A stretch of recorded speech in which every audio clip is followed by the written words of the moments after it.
Yeah, hello guys, let's check out the Oraimo MagPower 15 and its specifications. So this MagPower comes with a 10,000 milliamp hour capacity, a metal foldable stand that can hold your phones.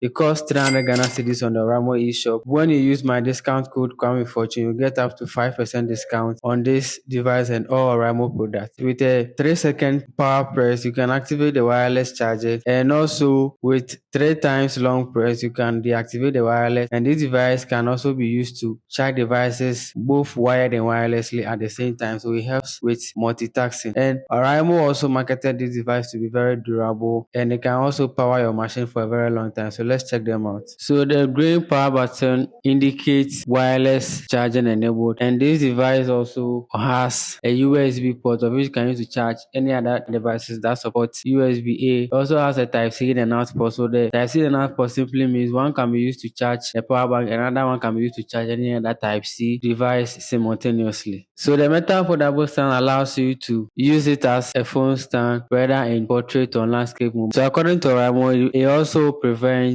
overheating and minimizes fire risk. So this device can charge an iPhone 15 Pro 1.8 times, an iPhone 8 3.3 times, and Samsung Galaxy S23 1.5 times. It can also charge Xiaomi 13 or Mi 13 1.5 times, and Infinix Note 13 for 1.5 times, and Camon 20 Premier also 1.5 times. And all these results are tested by the Oraimo Lab test result. Yeah, so let me know in the comment below what's your take on this device. I personally rate it a 9 out of 10. Let me know your opinion in the comments below, and I'll see you again in the next video.